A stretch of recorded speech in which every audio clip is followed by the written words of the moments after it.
For this meal, I wanted to do something that was healthy and easy and simple. So what I started with was something called black rice.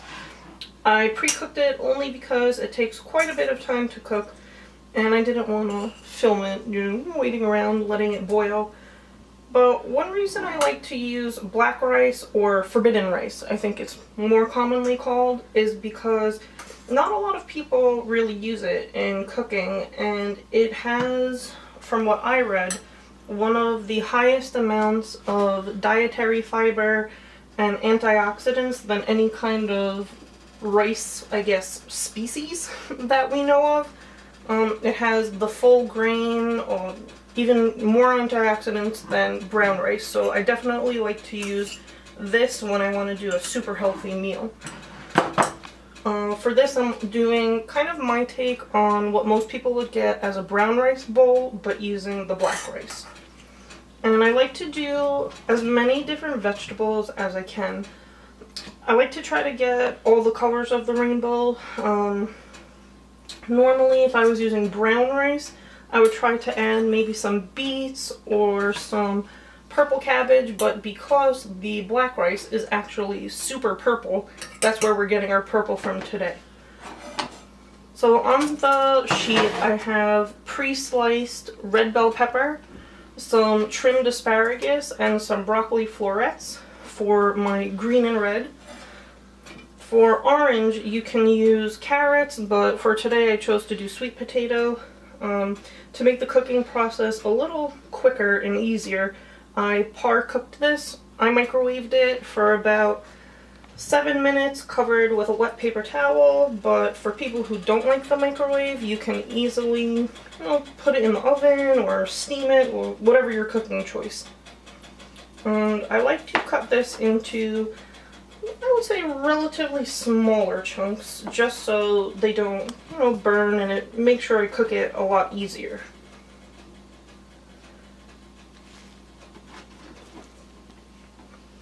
I would say about, same thing, about thumbnail size, maybe a little bigger. I like to just line them up. I did spray this baking sheet with a little bit of non-stick cooking spray. And I do that only to ensure that everything's not sticking to the tin foil, because my oven does tend to kind of burn things a little bit.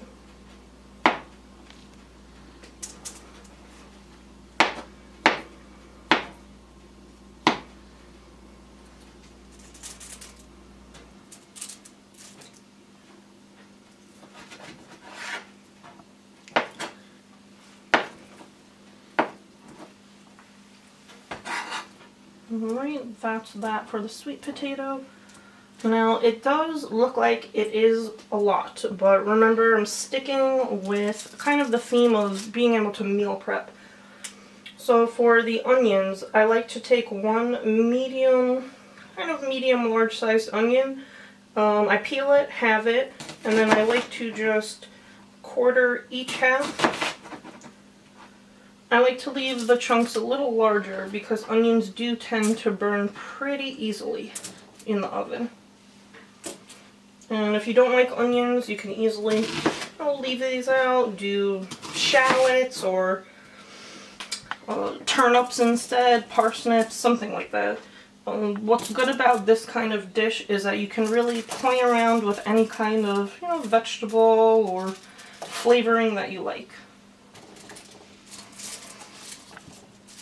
Now, one thing I wanted to do for this was kind of give an option if you wanted to leave it kind of like vegetarian or vegan. So what I have here is just a small brick of tofu.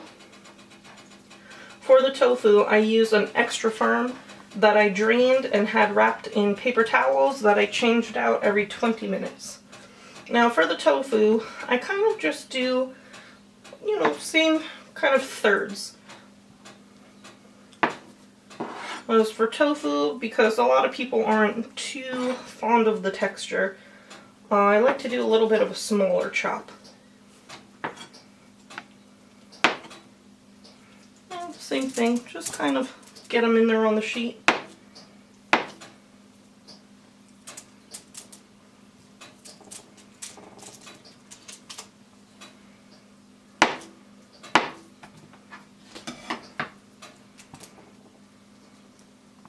And it's okay if things overlap. They're all getting the same flavor profile to start out.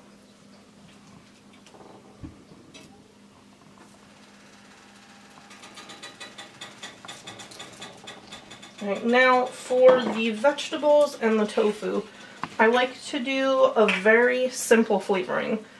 The reason I do this is because once you go back and dress everything and kind of put the meal together, that's when you can really flavor it however you like.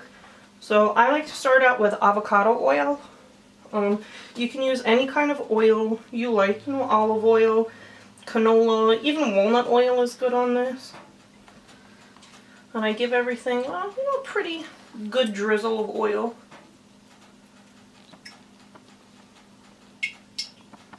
Because you really just want to help that roasting process.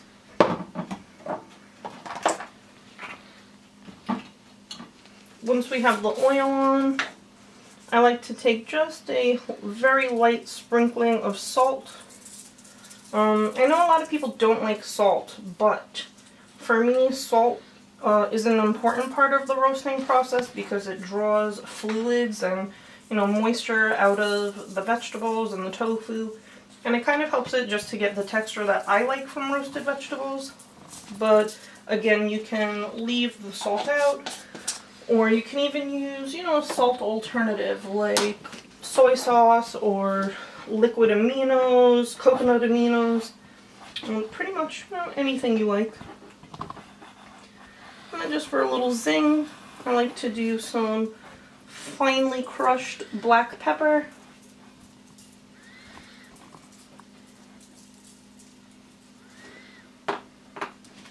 And from here, I'll give just a little bit of a toss because you don't want the salt, sitting only on top and not flavoring the rest of the vegetables underneath. So then you get a salty bite and kind of bland for everything else. Now, again, I have my oven set to 350 degrees. You can definitely go, again, according to how your oven works. 350 for mine is pretty good, only because, as I said before, it does tend to kind of burn things. So 350 would be the equivalent, I guess, of maybe 450 for normal ovens. Again, you just want a really good toss for this.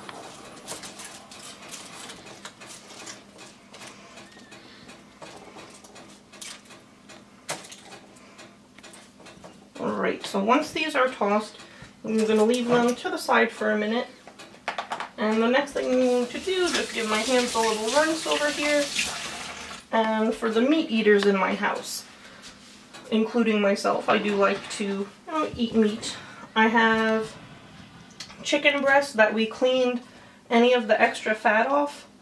We just cut it into cubes, which I will show you how to do now. A little bit of an easier way I like to do it is, instead of cutting it the long way, like a lot of people do, I like to cut it kind of crosswise, the short way, just so they stick together a little bit better.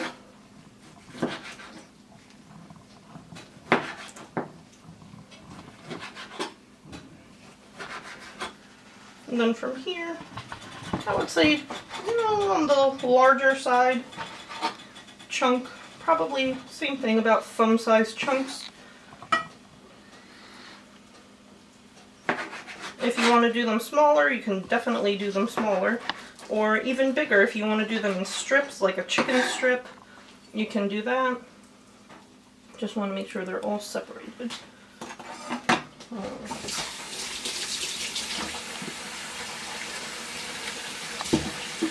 Definitely want to make sure we clean our hands with chicken.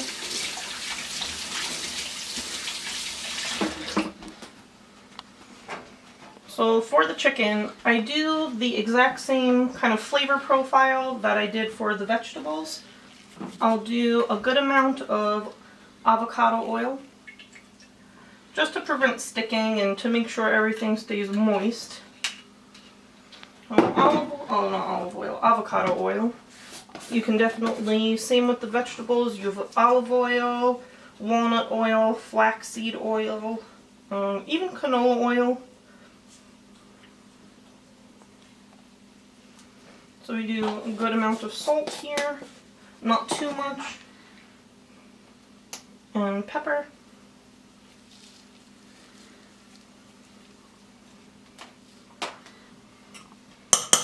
I just want to kind of give this a toss. Make sure everything is coated and that all the salt and pepper are kind of evenly distributed. And you can kind of just eyeball, you know, how you think this looks.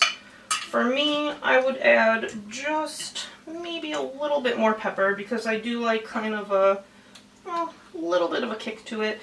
But for people who like spice, this would actually be a good time to add maybe red pepper flakes or cayenne pepper. But again, I will be dressing this with a homemade vinaigrette at the end when I put the whole bowl together. So I will show how to make that. Now once you feel this is pretty evenly coated with the oil and the salt, you just pop both of these into the oven for about 25 minutes. So I'll show you when they come out.